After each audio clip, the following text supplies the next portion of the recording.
Seminar aktualisasi nilai-nilai dasar pegawai negeri sipil sebagai verifikator data laporan keuangan dalam pembuatan standar operasional prosedur verifikasi SPJ guna ketertiban pelaksanaan verifikasi SPJ di Inspektorat Daerah Istimewa Yogyakarta. Yang pertama, kita memasuki identifikasi isu di mana Inspektorat mempunyai tugas melakukan pengawasan terhadap pelaksanaan urusan pemerintahan di daerah provinsi, pelaksanaan pembinaan atas penyelenggaraan pemerintahan daerah kabupaten kota, dan pelaksanaan urusan pemerintahan daerah kabupaten kota. Berdasarkan Permen PAN-RB nomor 41 tahun 2018 tentang nomenklatur jabatan pelaksana bagi PNS di lingkungan instansi pemerintah, tugas seorang verifikator data laporan keuangan adalah melakukan kegiatan verifikasi terhadap dokumen laporan keuangan dan pertanggungjawaban keuangan.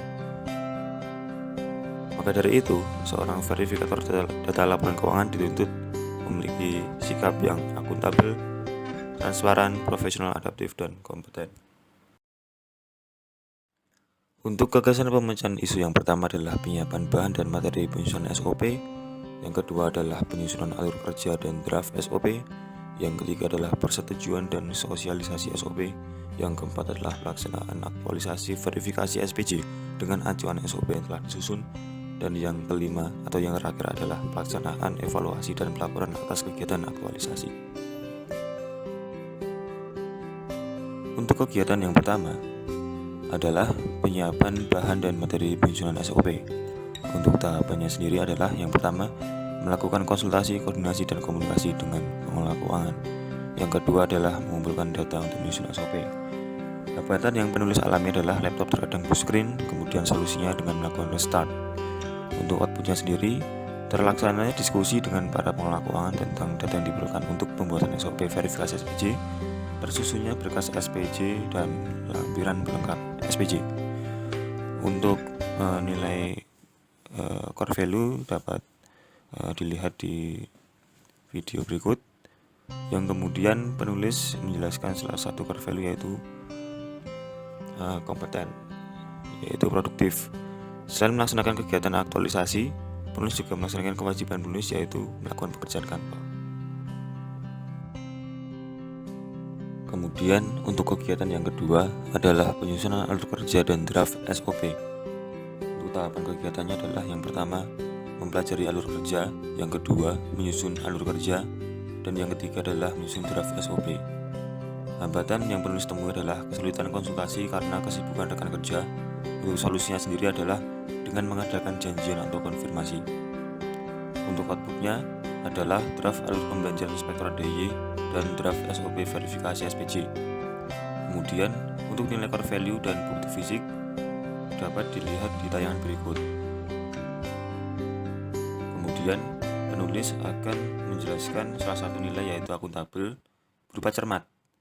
Dalam mempelajari alur bisnis pembelanjaan, penulis telah memperhatikan dengan sungguh-sungguh materi atau ilmu yang disampaikan oleh pengelola keuangan dalam rangka memberi pengetahuan kepada penulis. Kemudian untuk kegiatan ketiga adalah persetujuan dan sosialisasi SOP. Untuk tahapan kegiatannya sendiri adalah yang pertama, melakukan konsultasi tentang pengajuan SOP, yang kedua, mengajukan pengesahan SOP, dan yang ketiga adalah melakukan sosialisasi atas SOP yang telah disusun. Untuk hambatan yang penulis temui adalah PLT Inspektur tidak selalu berada di kantor Inspektorat.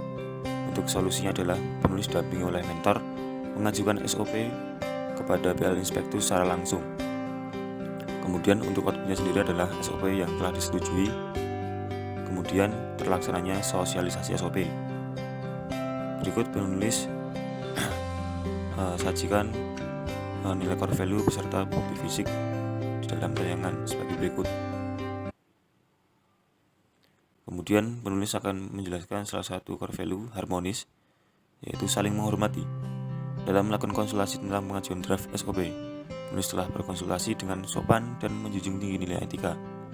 Penulis berbicara dengan nada halus dan rendah, serta tidak berbicara dengan kata kasar. Untuk kegiatan keempat adalah pelaksanaan aktualisasi verifikasi SPJ dengan acuan SOP yang telah disusun. Untuk tahapan kegiatan, yang pertama adalah mengumpulkan kelengkapan SPJ yang akan diverifikasi, dan yang kedua adalah melakukan verifikasi SPJ berdasarkan SOP yang telah disusun.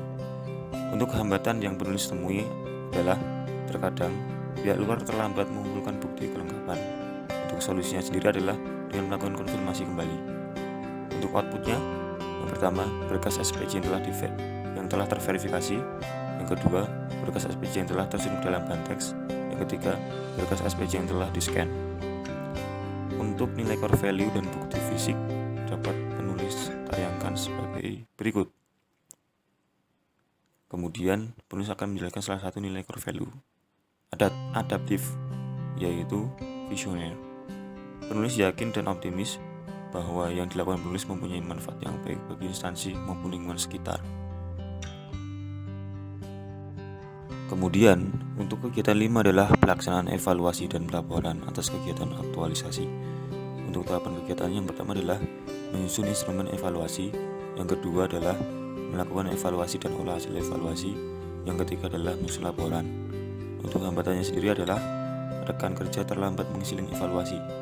Untuk solusinya, dengan mengingatkan kembali rekan untuk segera mengisi link evaluasi.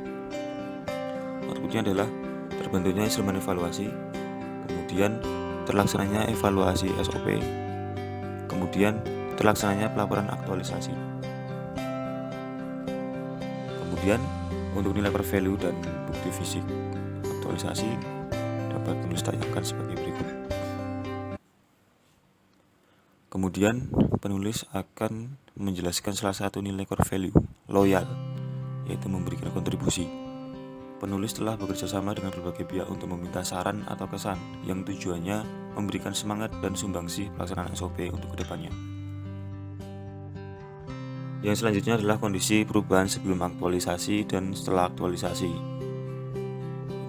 Sebelum aktualisasi adalah belum adanya SOP, keterlambatan kelengkapan SPJ masih banyak dijumpai, belum adanya lembar verifikasi, dan tata cara alur verifikasi masih belum konsisten. Kemudian setelah aktualisasi ini dapat dilihat perubahannya seperti setelah terusnya SOP verifikasi SPJ, keterlambatan bukti dapat diminimalisir, telah terbentuknya lembar verifikasi dan tata cara alur verifikasi sudah berjalan dengan konsisten. Untuk bukti fisik dapat penulis tayangkan sebagai berikut. Kemudian dapat diambil kesimpulan sebagai berikut. 1. Penulis telah menyelesaikan seluruh rangkaian yang direncanakan dalam rancangan aktualisasi dengan baik sesuai target yang ditetapkan dengan tingkat capaian 100%.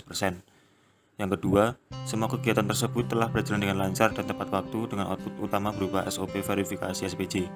Yang ketiga, terdapat beberapa hambatan selama pelaksanaan aktualisasi, tetapi hambatan-hambatan tersebut telah penulis temukan solusinya dan akhirnya pelaksanaan aktualisasi dapat berjalan dengan lancar.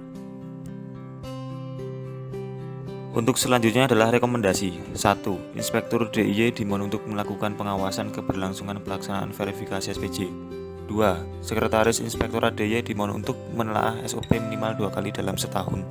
3. Dimohon agar seluruh pelaksana kegiatan yang mendukung terlaksananya proses verifikasi SPJ untuk lebih memperhatikan SOP yang telah disusun, capaian output, dan berorientasi pada hasil. Yang selanjutnya adalah rencana aksi penyempurnaan kegiatan aktualisasi.